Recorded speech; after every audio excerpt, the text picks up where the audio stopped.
wala ni ñaan pour yéen ñu remercier ñu togg fii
sëriñ de moom ñun rek ñoo ko am le royaume Niassia boo gisee sëriñ rek foo ko gis xamal ne kooku fi la dëkk ou bien dañ ko may bokk te duñ ko may ki nga xam ne ku la ko may rek xamal ne da nga sori ci moom boo sorewul ci moom rek du la ko may parce que lii kii la cosaan la mais dafa am mystique bu ci nekk sëriñ mystique bu ci nekk gis nga lii bu ñu la ko mayoon tey nga yor ko foo ko woddoo rek def ko yére bu ragalatin dara ci sa àdduna oui loolu moo tax ku ñu ko may rek xamal ne da nga fort si nit ki moo tax mu yëkkati ko may la mais lii cosaan la bi nga xam ne presque ñun rek ñoo ko am te la plupart ci lii lay génne ci gàcci nen lay génne ou bien si dëj ou bien ci lël bu mag gis nga fii village par village lañ koy def Essil la Enampor Seleki Eloubalir Këmëbël ñun ñoo koy def ak muy juróomi village ñun ñoo koy def mais duñ ko def même jour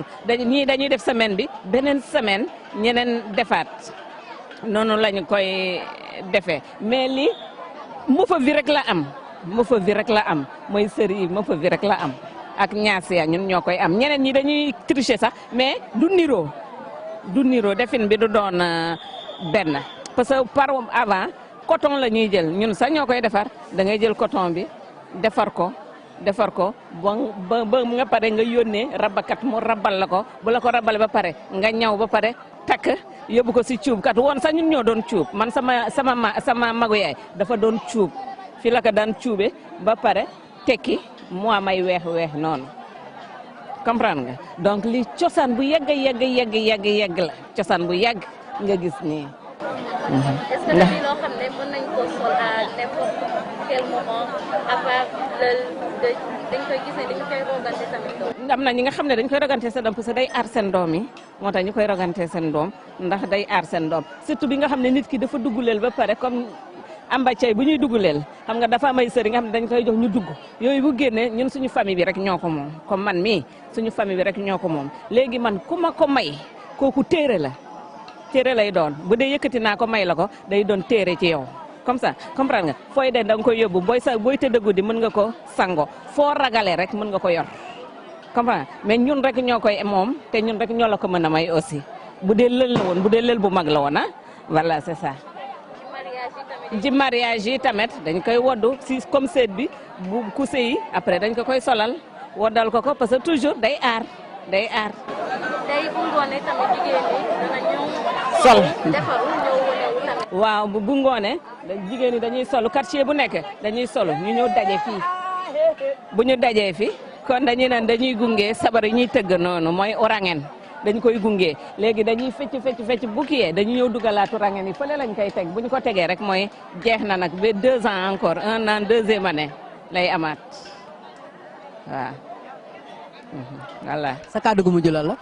mooy di leen di remercier rek kontaan ndax peut-être que lii man gaaw ma ko gis fii ñu jël journaliste mu ñëw ou bien télé bu ñëw taxaw di wax ak ñun ñu mën a exprimer wu tamit parce que dañuy bëgg a exprimer wu si suñu cosaan ndax suñu cosaan gën a jëm kanam parce que suñu cosaan dara gënu ko neex comprendre nga cosaan joola yëpp foog naa suñu cosaan moo gën a riche ci cosaan yi mais la plupart duñu gis ay rajo ou bien ay télé ou bien ay YouTube ñu ñëw pour jël ñu pour tamit ñu mën a siw pour ñu mën a siw te bëgg nañu ko lool.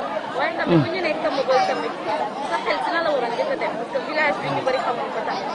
Keumbeul bu ñu nee Keumbeul mooy premier camp militaire Keumbeul la njëkk a taxaw jaww yi premier camp militaire dans la Casamance fii la njëkk a taxaw Keumbeul.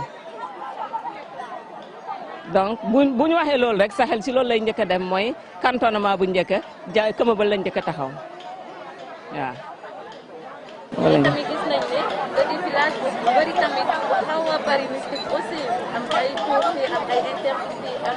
non pourtant nag bëriwuñu ay tour non bëriwuñu ay tour noonu benn tour rek moo fi nekk bi nga xam ne dafa xaw a dangereux mooy bi nekkoon fii bi nekk fii mais comme ñun suñu kër boobu mooy tuuru lel ba.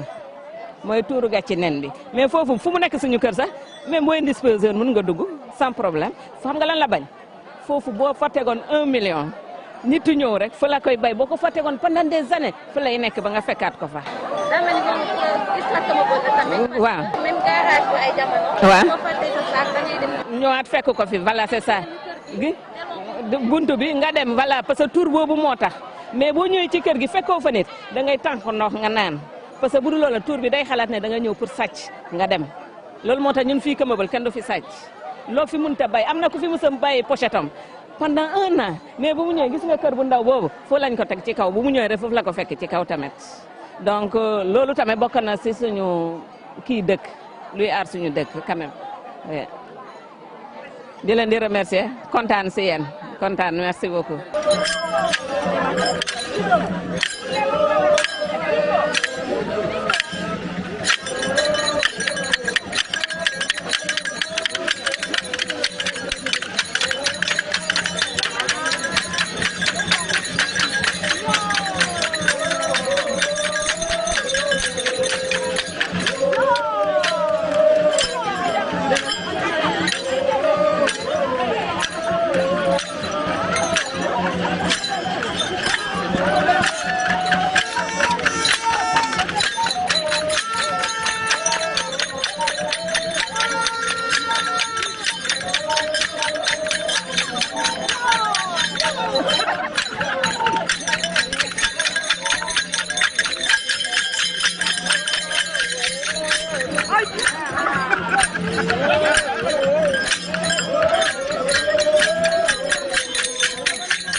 papa ñebe bi nii lan moo ci nekk lan moo tax ñu koy jox ñii ñu koy lekk ndax am na lu sacré lu ci nekk. lii sacré la parce que ñebe bu cosaan la bi nga xam ne depuis nos arrière grand-père bii mooy premier ñebe bu ñu ñi xam yaa ngi may dëgg donc bii la ñu de mooy bu dee am les points noirs la mu weex mu am point noir wala mu rouge mu am point noir waaw boobu la ñu de génnee pour sara de pare ñebe bu dijj bi la.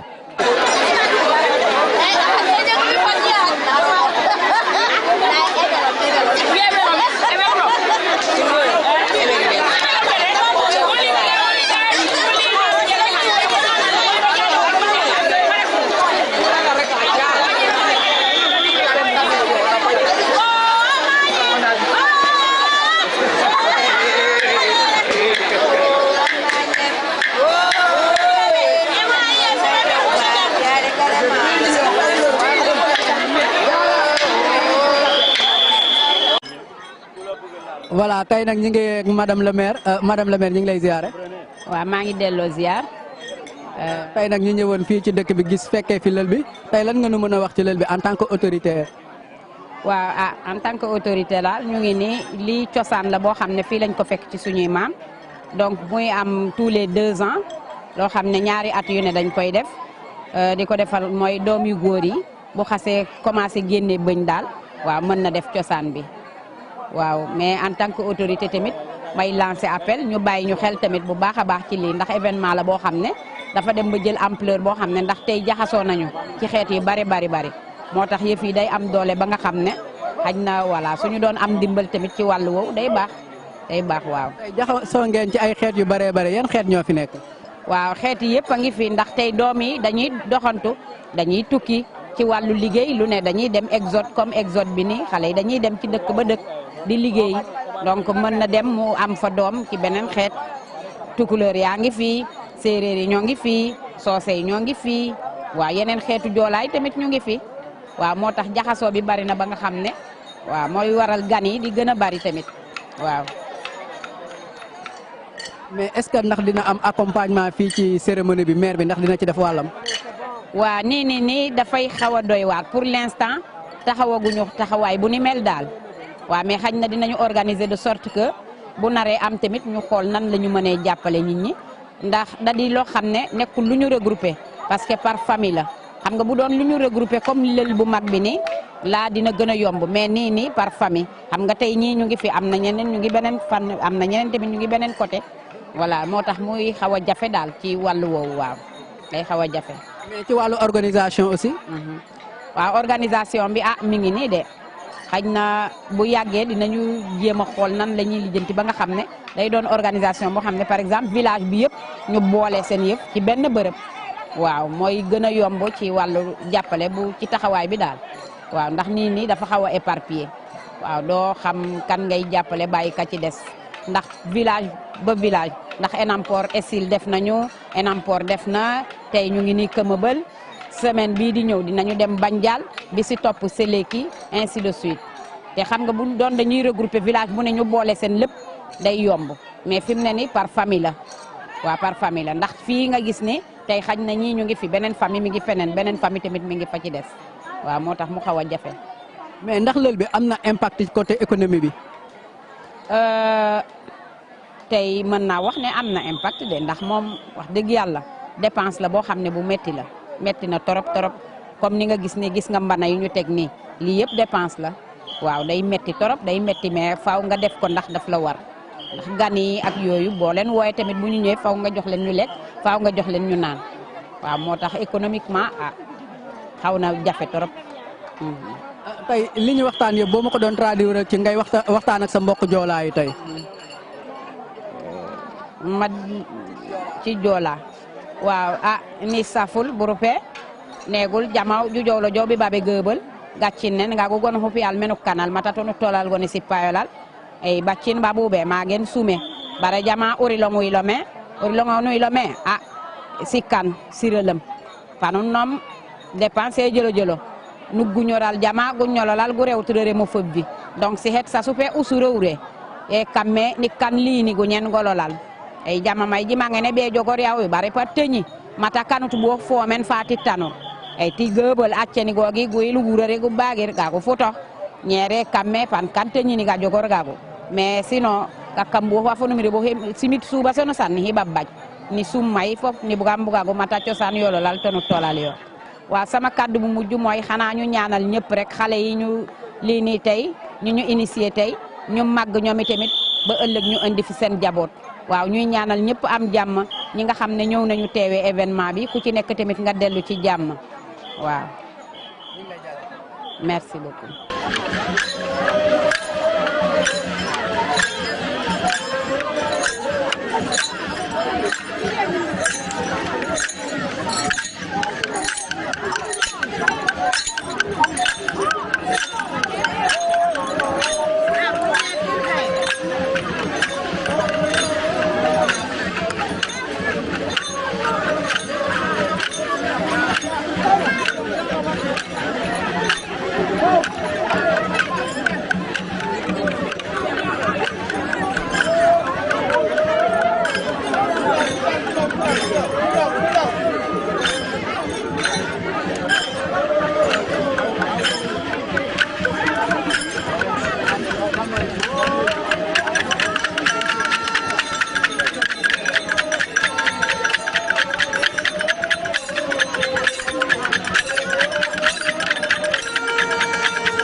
waaw tey nag ñu ngi fi toog ak sama papa te xam naa ne tey moom dañuy waxtaan ci cosaanu dëkk bi Kamobël moom naka la cosaanoo. Kamobël, c'est un ancien village dans le royaume. Il paraît vers 1836, on a quitté l'Égypte. De l'Égypte vers la Guinée-Gabou. Actuellement, ils sont à un village là, à côté, là, qui est Brafay. Il y a des chasseurs qui sont venus découvrir une mare qui a des nénuphars. Les nénuphars qu'on appelle Gagabel. Le nez de Kamobël est venu par là. Ah ok, c'est le nom des nénuphars. Ouais. On appelle ce village. Ouais. Kamobël. Kamobël. Ok. En notre langue, Gagabel. Gagabel. Oui, Gagabel. Gagabel. Gagabel, c'est le vrai sens du mot. Ok. Ok. Mais c'est quoi Emebel? C'est quoi Egabel? Gagabel, c'est une mare qui a des nénuphars. C'est la mare qui a donné le nom de Kamobël. Au lieu de dire Gagabel, le tubaab a préféré écrire Kamobël. Mais le village date combien d'années? Je te dis depuis 1836. 1836. Nous sommes là. Tout la remettait là. Mais on a trouvé ici que vous êtes vous êtes sur le Lel, ce qu'on appelle le Lel, mais pouvez nous dire beaucoup plus sur le Lel? Non, d'après les religions du christianisme, le Lel, c'est-à-dire on dit la circoncision. Autant quand le a 7 jours, 8 jours, il est circoncis. Mais ici, la circoncision qu'on vient de faire, c'est le chef de parce que quand le gosse n'est pas fait comme on l'a fait hier. Quand le gosse n'est pas circoncis. Non, quand le gosse n'est pas fait comme on l'a fait hier, il ne sera pas circoncis. Hier, c'est une forme de préparation. D'être, maintenant, tu seras circoncis. Et tu peux manger où tu vas, tu peux marcher où tu vas. Tu sais, le village là, il y a des chemins qu'on ne peut pas attaquer, on ne peut pas arriver. Si tu n'es pas circoncis, si tu n'es pas que... Mais quel est l'impact d'un jeune qui n'est pas circoncis? Et quels sont les sorts? C'est la religion qui a mené tout cela. La religion qui a mené tout cela. Mais chez nous, nos vieux, depuis c'est 48. Nous autres c'est 72. Mais maintenant, il faut calculer la durée 48-72. Combien de temps? Après nous, il y a maintenant la nouvelle littérature qui est sur les autres là. 2004. Maintenant, il y a une autre génération qui vient faire ce qu'on a fait hier. Aujourd'hui, c'est ça. Maintenant, il faut calculer. Peut-être 45 ans ou 50 ans. Mais actuellement, on voulait réduire la durée de qui là. Avec l'école, avec l'équipe, il ne faut pas amener comme nos parents là. Auparavant, c'était 30 ans. Vous avez décidé de réduire la durée. Maintenant, on a dit que les kilos qu'on a fait, on fait ça 10 ans. C'est-à-dire par année qui 2004, 2006, 2008, 2010, 2017 par 2 ans.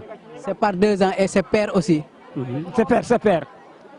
Maintenant, dans 10 ans, dans 10 qu'on a commencé, qu'on a fait hier, maintenant, les sages verront maintenant est-ce que les kilos ont vraiment le poids ou l'âge d'être circoncis. Ou dans le cas contraire, il faut encore attendre de 2 à 4 ans. C'est fait en français, comme bon. Tu as attendu sans te rendre compte qu'il te fallait de la patience. Mais l'espérance était déjà ta patience. Car tes temps ont été difficiles, jusqu'à même ignorer la valeur de tes enfants. Si ce n'est pas, la prédication a été la révélation des années difficiles. C'est ça, Kamobol. Kamobol, c'est un village. Kamobol, franchise, piroté, dénouement, c'est pour Kamobol. Nous sommes Kamobol, tout Kamobol est uni. Hommes et femmes, tout le monde est uni. Oui.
voilà tey nag xam naa dañuy gën a xuus ci cosaanu dëkk bi tey nag ñu ngi fekk koo xamante ne ni du ma ne historien la waaye li mu xam ci dëkk bi bëri na grand ñu ngi lay jaajëfal. ñu ngi leen di fay. tey cosaanu Kamabël ndax mën nga ñu koo wax. bëriwul de parce que Kamabël li ma si xam si Kamabël bon bu dee comme nu mu leen ko waxee bu ñuy ñëw jógee côté Borofay lañ jógee jaar nii bon Kamabël tuuram nu mu ñëwee mooy nénuphar mooy ëggëbël parce que avec les mares là il y en a trop de mares. Les mares là, c'est les nénuphars qui poussent là-bas. Le nom est provenu de Aiguebel. waaw moom tax ñu ne ko Aiguebel parce que presque les mares qui entourent le village mooy ndox buy taanu dafay am ay nénuphar ay xob yi fay nekk nii la ñu def ko loolu la ñu wax nénuphar ñu naan Joola ñu ne ko Aiguebel. Aiguebel boobu qui signifie le nom mais le blanc bu mu ñëwee pour bind tur bi mënul bind Aiguebel mu bind Kamabël moo tax moo transformé tur bi waaw. tey ñu gis ne ci garab gi ñu toog garab gu sacré la lan nga ñu ci mën a wax. garab bi moom parce que comme nu mu leen ko waxee fii moom xam nga peut-être nu mu ko jëlee version français lii depuis ñun tamit bu ñu judd fii lañ ko fekk bon boo jaarul fii comme fii nii boobu c'est une pré-circoncision daal boo fa jaarul tu ne seras pas circoncis doo dugg leen doo ànd ak nit ñi si leen parce que bu ñu ñi demee da ngay mel ni jigéen ñi quoi dañ lay ber côté jigéen ñi en tant que góor xam nga loola tax doxul ñaaw na moo tax ba circoncision bi de xale yoo xam ne boo soogee am bëñ du ñu jël képp ku nekk boo ami bëñ mën nañ la dugal si li ñuy def ni pré-circoncision bu ñu def ni donc xale waaw parce que bii boo fa jaaree tu es libre foo dugg fu ne si dëkk bi si diwaan bi lu ñu indi mën nga lekk parce que boo fa jaarul am na ay fétiche yoo xam ne bu ñu toogee boo leen fekkee si at keneen indi leneen bu ñuy lekk boo ko lekkee moom téye kuy sa famille ngay dugal si goûter quoi parce que lu ñuy fay ak yow li ngay lekk du méngoo lekk loo xam ne ay tibb quelque kii nga ñëw di fay nag si loo xam ne jaaroo fi te fii ça ne coûte pas cher xale bu ndaw yoo xamoo dara donc bu ñu la fi indalee yow moom tu es libre parce que tu es indépendant d'un côté tu as moins de danger aussi c'est ça moo tax ñuy def kii boobu chaque 2 ans mais c'est père. mais njëriñu garab gi. jusqu'à 2024.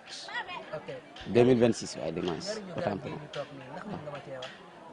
garab bi moom mooy finisseur lu ñu def fële lu ñu liggéey fële bi mooy finisseur parce que voilà finisseur bi mooy haricot bu ñu kii ni moom la ñu leen di yeggali fi ñi tamit mun ko lekk bokk si ñaan bi yëpp daal moo waral garab bi c'est sacré aussi parce que am na ñoo xam ne mënuñ si amuñu fi droit toog si biir mais comme ni ñu toogee fële amuñ fa droit toog mais un peu partout moom mën nga toog mën nga def rek mais fële am na ñoo xam ne fu ñuy tuur fu ñuy defale fu ñuy defaree xar yëpp am na ñoo xam ne amuñu fa droit toog voilà c'est ça. tey koo xamante ne ni xale la mu dugg ci lël bi lan la ci mën a bénéficier wu. xale bi parce que moom la leen loolu laa la wax ne parce que balaa question bi je suis passé à l'avance se nee na la bu fa jaaree il a moins de danger dans notre royaume là parce que là ici c'est une royauté le secteur là c'est une royauté le royaume de Nampor c'est ce que dit le royaume de Nampor c'est une royauté on a presque tous les mêmes faits suñu jëf yëpp benn la donc tey ji yow nga dëkk fi defoo ko bu suba estil woote comme lu mel ni nga dem fa amoo droit dugg si biir te moins d'erreur comme lii nii amoo loo xam ne waroo ko lekk comme yeneen léegi aroo ko dugg muy Kamabël comme les villages environnants là même chose la ñuy def moo tax ma ne la bu ñu la dugalee fii tu as moins de danger et puis am na tamit loo xam ne bon c'est sacré lu ñuy def si yow yaa xam voilà c'est comme ça. mais ndax ku duggul ci lël bi nii dina am droit takk fi jabar.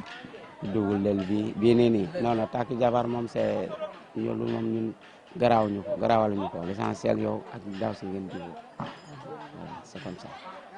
lël bi nii comme lii nii loolu ñun garawaluñu ko boo demee ba mag daal mun nga takk jabar mais da ngay xam ne sa jabar si cosaan nga ko indee comprendre da ngay xam sa jabar si cosaan nga ko indee am na ñoo xam ne seen fii la ñu amee doom yi récupéré wuñu doom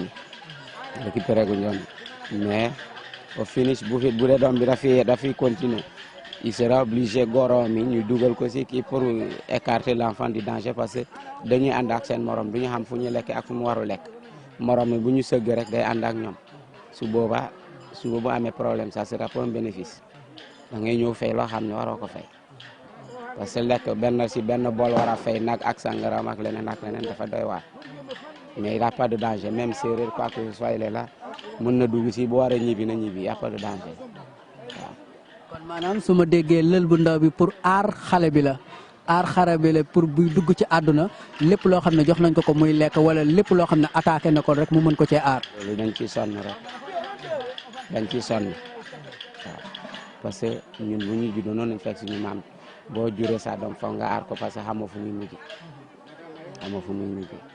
exemple ñu bëri gis nañu exemple loo xam ne bon mise au point la mais xam nga ñun suñu maam yi da ngay jur sa doom depuis sax boo xasee gis sa doom un somatin boobu ngay commencé aar sa doom surtout li protection parce que jamono ji moom kenn bëggul kenn ma ngi lay gën a jege di waxtaan ak moom di xaaxaataay di lekk di laan te fekkee man maay sa noonu donc noonu kenn xamul fu muy jóg mais ñun suñu protection moo nekk boo déggee parfois ñu ne la lu joolaay difficile dafa naxari téye dafa naxari def leneen ñoo ko boo peut-être xërëm moom day dem leneen c'est nos protection là j'espère xam naa bokk na ci daal waaw parce que li ñuy lekk ni moom moo koy njëkk a laal xale bi moo koy njëkk a seex balaa ñu bu ko seexul kenn du ko laal fii parce que moom moo tax ñi teew donc moom moo koy njëkk a seex moom moo koy njëkk a ñam balaa ñi di ko lekk c'est ça c'est notre protection quel que soit alpha tey muy ba futur yëpp déjà tu as une garantie dans ton corps li nga xam ne je peux te dire c'est héréditaire parce que si sa cosaan nga ko jëlee boo gisee ma ne la héréditaire c'est pas sanguinaire c'est pas dans le sang mais de manière spirituelle de tes ancêtres c'est ça.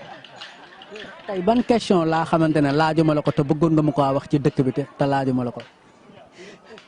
non dëkk bi je peux te dire que yaa ma gën a doon historien parce que gis nga ni ñuy def dëkk bi ci carte bi c'est un point rouge qui est dedans je crois gis nga ko là gis nga ko lu tax ñu def ko point rouge il te pose la question pourquoi c'est un village dont tu sais ñun tout est soudé nous sommes tous soudés nous nous connaissons tous boo ñëwee fii laajte diw nu mu sant fan koo mun te gis mu ne la si pour ta présenter ma royaume bi c'est comme ça c'est le royaume qui est sacré et aussi à des points aussi culminants yoon yoo xam ne tamit ñoo dooleel royauté bi c'est fii nous ici on a notre roi il y a 2 rois qui se présentent bële su demee bii muy jël bii tamit su demee bii lay jël c'est comme ça. mais en parlant de royauté mais expliquez-moi parce que foofu noonu am na lu ma ci jot a rëcce fii royaume la woon wala. du la woon c'est un royaume affilé Diomanga tu l'as entendu affilé Diomanga. ndax mën nga ñu cee wax tuuti pour mbokk téléspectateurs yi mën a comprendre. le royaume affilé Diomanga boo déggee ñu ne la le royaume si le secteur là c'est un royaume affilé Diomanga le royaume affilé Diomanga c'est l'ex-roi qui était là waaw. Maintenant il ne serait-ce qu'au village aussi que fait de sortir celui qui va le remplacer. Mais il y a des prédécesseurs présentement à qui ils n'ont pas encore nominé d'abord, nominé physiquement, mais ils font le travail du roi. Nominé physiquement damay am lu may dégg ci suuf parce que boo nee nominé physiquement mooy kon pour ngeen nominer ko dafa am ay chartes. am na ay chartes oui c'est profond oui c'est profond et c'est pas tout le monde qui le font. Il y a une famille. Et sinon 2, la famille chargée du roi et une famille qui font le devoir de l'habiller, de le faire tout, de le donner tous ses biens et de le donner sa force de travail.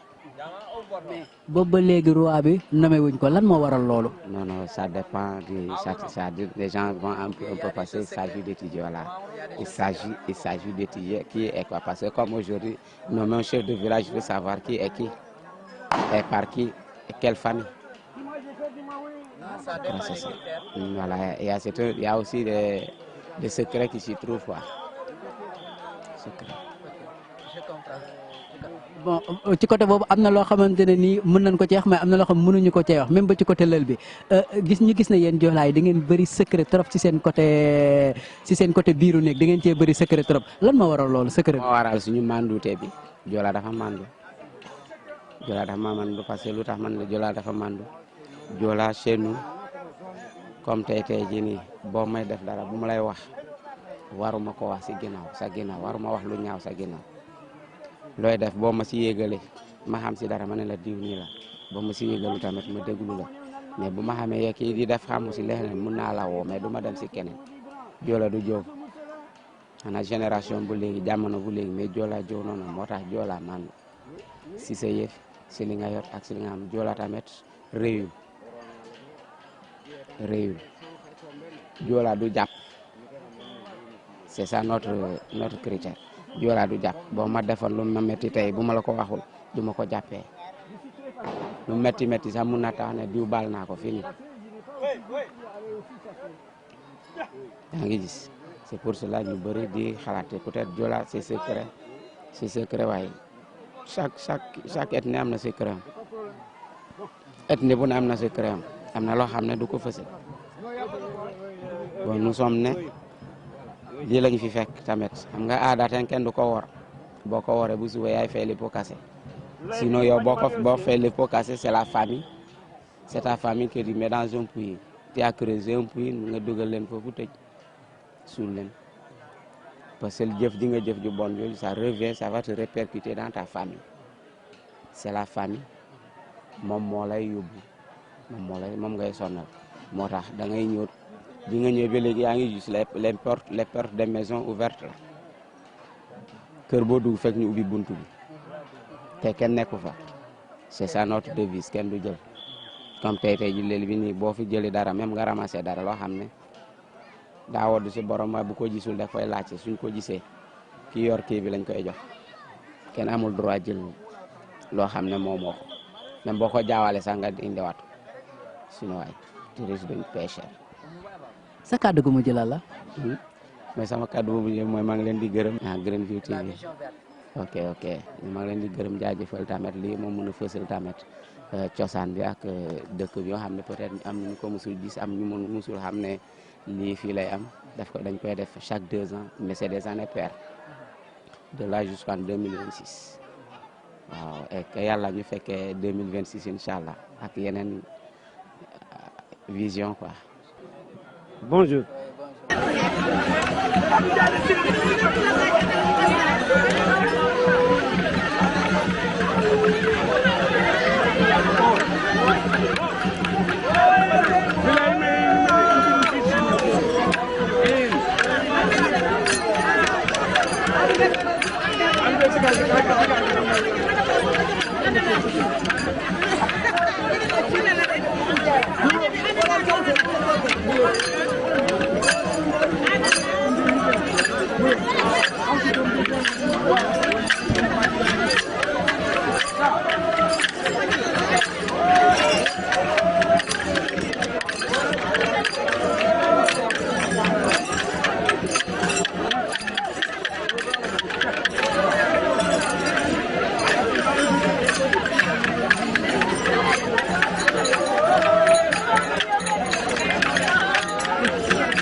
L'histoire de Komobol, bon, nous sommes loin, je suis loin de savoir l'histoire de Komobol. C'est parce que depuis que nous sommes nés ici, les hommes, nos vieux, ne nous ont pas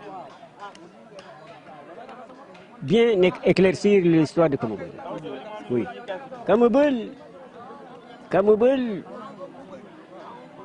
parmi tout ce qu'on appelle le royaume de Komobol, le royaume de Nampor, parce que le roi est de Nampor, il n'est pas de Komobol. Oui, depuis que Komobol est né, le royaume que nous appelons, ce royaume, c'est depuis, enfin, en 1600, avant Jésus-Christ, que le royaume existe. Vous avez bien compris? 600 avant Jésus. Bien sûr. Bien sûr. Le royaume, c'est comme ça. Il est né. Nous l'avons trouvé, le royaume, comme ça. Bon. Le royaume que nous appelons fait partie de la Casamance. Nous ne sommes pas des étrangers de la Casamance. Oui. Vous avez bien compris? Oui, nous sommes Casassés. Donc on peut dire que la Casamance date depuis très longtemps. Oui, la Casamance, depuis très longtemps. Les anciens colons ont trouvé la Casamance ici. Ils ont découvert la Casamance ici. Qu'est-ce qu'on peut dire de la Casamance? Qu'est-ce qu'on peut dire de la Casamance? Mais la Casamance existe bien. Et la Casamance, c'est pas seulement le royaume qui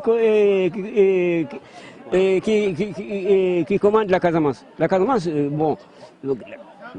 c'est un pays. Oui, la Casamance, c'est un pays.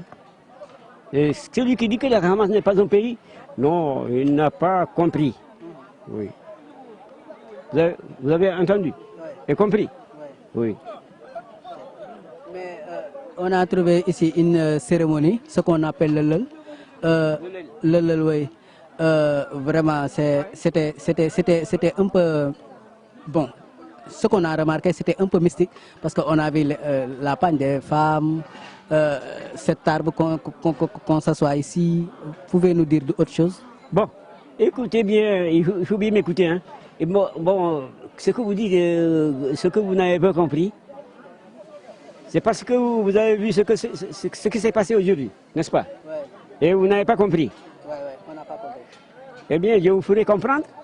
Et ça, c'est un baptême. Comme vous dites, comment je peux vous dire, en Wolof? Eh bien, c'est un guenté. C'est notre baptême. C'est selon notre coutume. Celui qui ne le fait pas à ses enfants, étant né ici, et il a enfanté ses enfants ici, doit le faire. C'est obligatoire. C'est obligatoire. Oui, c'est obligatoire. C'est une préparation à la circoncision. La préparation en circoncision.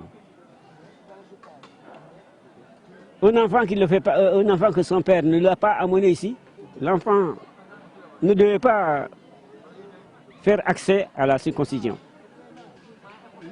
Oui. Un étranger, je dis, qui amène ses enfants ici et qui n'est pas passé par là. Oui, c'est possible. Lui, on ne le considère pas comme un défaillant. On peut amener ses enfants à la circoncision. Oui. Mais quel est l'impact qu'un enfant qui ne fait pas la circoncision? Non, il n'y a pas de problème. Mais c'est obligatoire pour nous. Il faut donc obliger au père d'amener son enfant ici. Nous avons fait ici, c'est abandonné. Et le père, mais il est abandonné. Son père, le père du fétiche est décédé. On n'a plus un successeur. Et le fétiche n'a pas un successeur. Pourquoi? Je ne comprends pas. Oui. Oui, le fétiche est abandonné. Bon, nous avons des chrétiens, nous avons des chrétiens, nous avons des musulmans, nous avons des païens. Comme moi, je suis un païen. Cause pour laquelle le fétiche est abandonné. Si on avait quand même,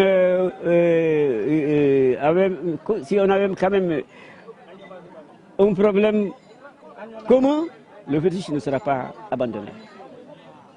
Oui, il y a une absence de concertation pour laquelle le fétiche est abandonné. Oui. Il y a un manque de consensus parce que c'est un village mixte, il y a des païens, il y a des chrétiens, il y a des musulmans, c'est pour cela que le fétiche ne peut pas agir pour tout le monde. C'est ça, c'est tout simplement ça. Exact. Oui. Oui, oui. Quel est ton dernier mot? Je vous dis merci beaucoup de m'avoir quand même l'opportunité. Je vous dis beaucoup merci. Oui. Moi je m'appelle Sidi. Tendin. Sidi Tendin. Oui. Voilà. Oui. Mais mon vrai surnom bien connu c'est Jean Bokassa. Jean Bokassa. Oui. Voilà. Merci.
Ça, c'est le bombolo.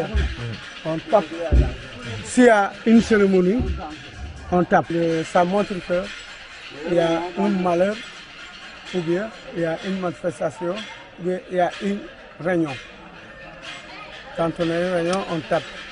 Parce que nous, on a notre dimanche quand on fait notre réunion. C'est pourquoi, quand le dimanche là, le jour là, le lendemain, avant le jour, on tape le bombolo.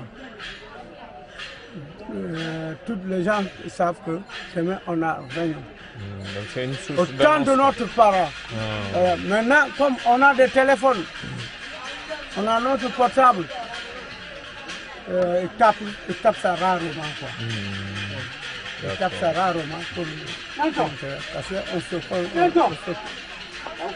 qu'on se correspond avec le téléphone. Mais le jour de repos du Diola, on tape ça. C'est pour montrer que demain c'est le jour de repos. On ne va pas à la cultiver le riz ou bien autre chose. Ça date de quelle année ce bonbon là? Moi je l'ai trouvé ici. Moi je suis né en 61. Mais je l'ai trouvé ici. 61 jusqu'à présent, ça fait combien d'années? Hein? Depuis 61 80, je suis né en 61. Ma maman, elle est née ici. Elle est née ici.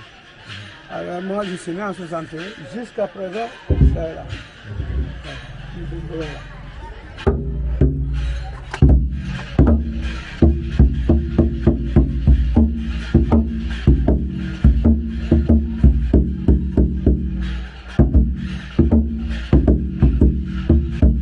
Nos ancêtres, quand tu tapes, ça montre quelque chose. Oui, ça te dit quelque chose. Lui, c'est mon petit frère. C'est mon jeune frère. Le dernier de la famille. Moi, je n'habite pas ici. Ici, c'est mes grands-parents. C'est pourquoi j'ai le droit de taper. Mais lui, il n'a pas le droit de taper. Donc Moi, j'habite dans l'autre quartier. c'est pas n'importe qui de taper ici. Non, non. C'est une tradition familiale. Familial, voilà. Non, tous les gens ici, ils vont taper.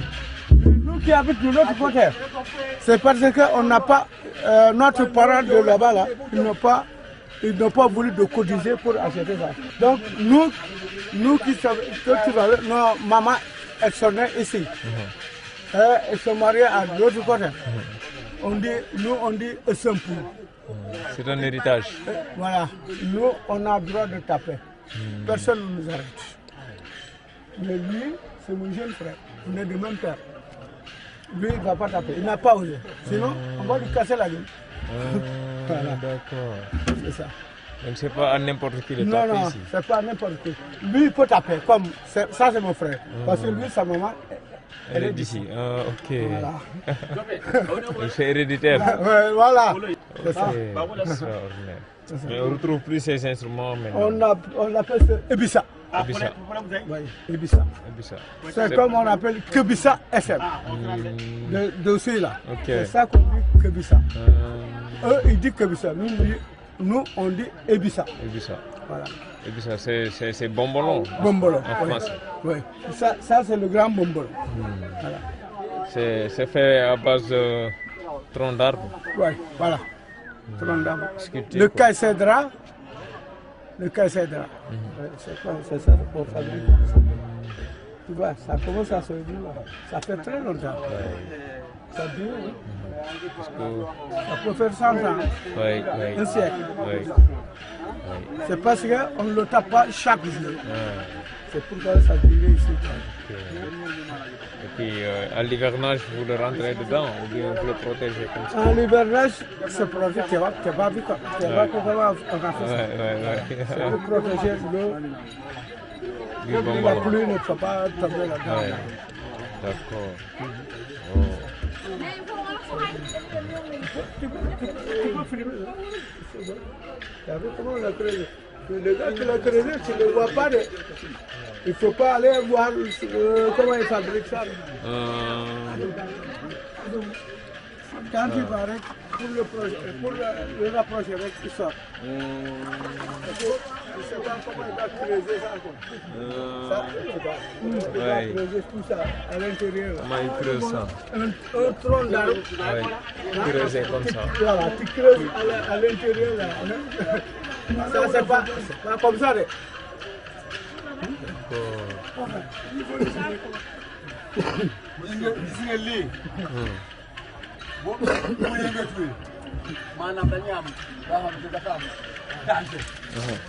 Ça, c'est mes grands-parents. Ça, c'est mes grands-parents. Je suis là aujourd'hui pour eux. Parce que le bâtiment là, qu'on est Kachina, moi je suis venu pour eux. Ça va? Oui, ça va. Ça s'appelle Koulou. C'est mon grand-parent. Ok.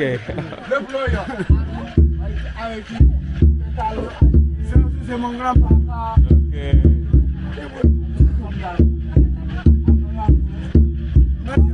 Ok, merci. Merci, c'est une bonne version. Oui.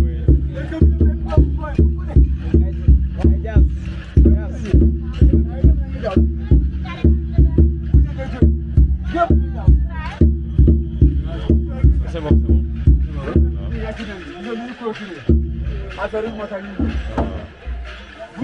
Voilà, Bombolong, yo, Jitegema, yo, y a les Soukouyaï. Tout le village.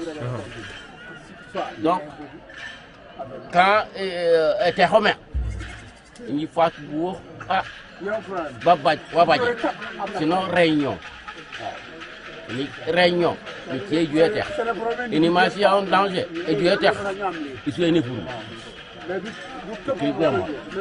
Bon, quand est là, et on m'a remonté.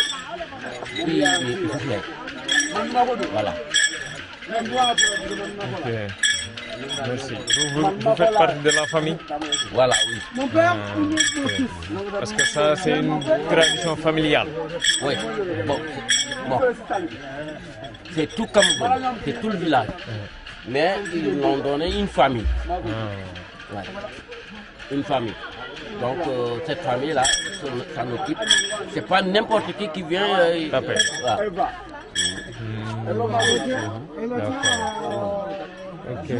Mais dans le village, celui qui vit dans le village, voilà, donc il doit être là. Mais c'est pas n'importe qui, quand tu viens si tu n'as pas l'autorisation, là, tu ne touches pas. D'accord. Ouais. Merci beaucoup. Donc c'est sacré. Merci beaucoup.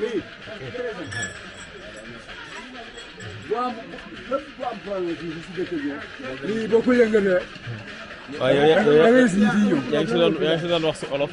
yaa ngi si doon wax si olof quoi wax ci olof. lii maanaam dëkk bi boo amee problème. xam nga ñun tey moom problème Casamance la ñu am. xam nga léeg-léeg da ngay dégg ay comment dirais-je ay viol day am ay gars yoo xam ne dañuy ñëw fii ñuy rey parce que pourtant am nañu genre côté yooyu.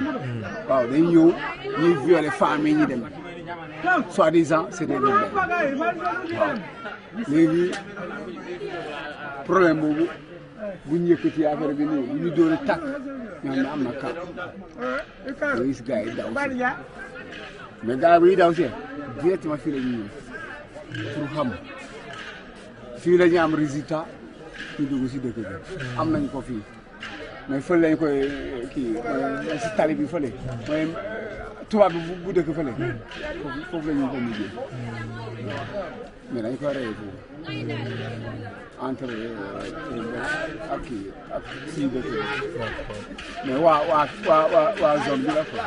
D'accord maanaam Bombolong bi daal moom mooy annoncé nouvelle. boobu mooy annoncé nouvelle. mooy annoncé nouvelle quoi. n'importe qui boobu bu yëkkatee rek boo déggee bruit bi tàkk rek am na dara bu ñaamee tam affaire de cosaan réunion village bi yëpp. lii la ñuy dóor c'est-à-dire ñun du ñu programme réunion.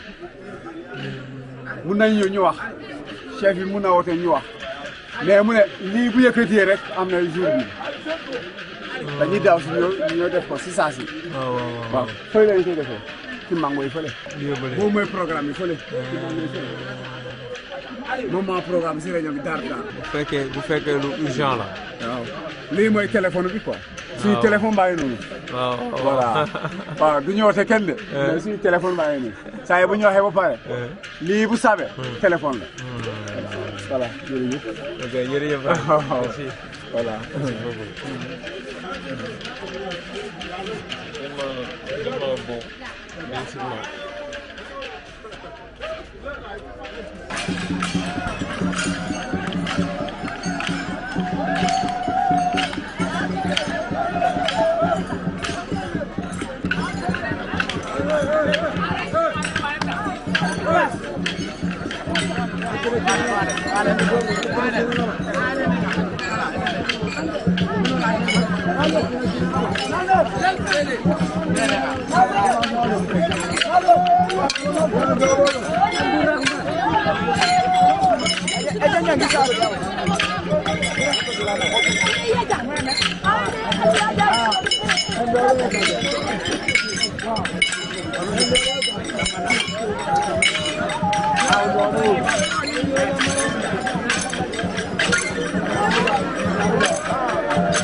Yeah.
Thank you.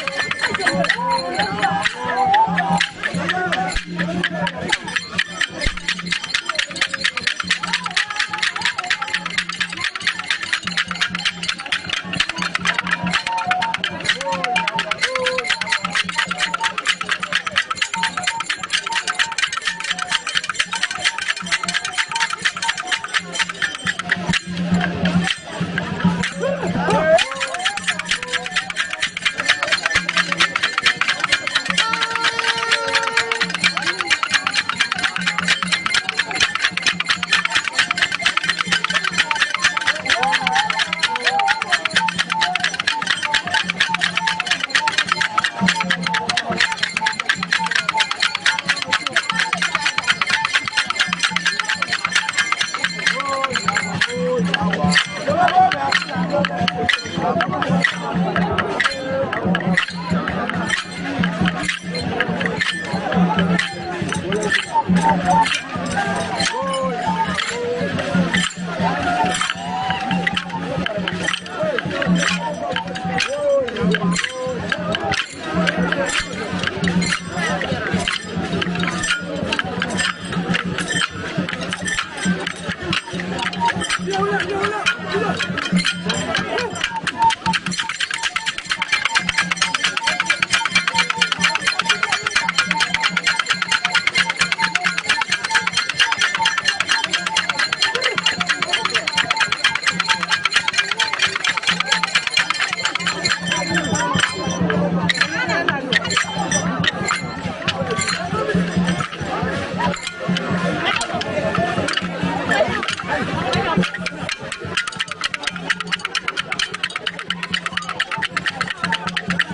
subscribe cho kênh Ghiền Mì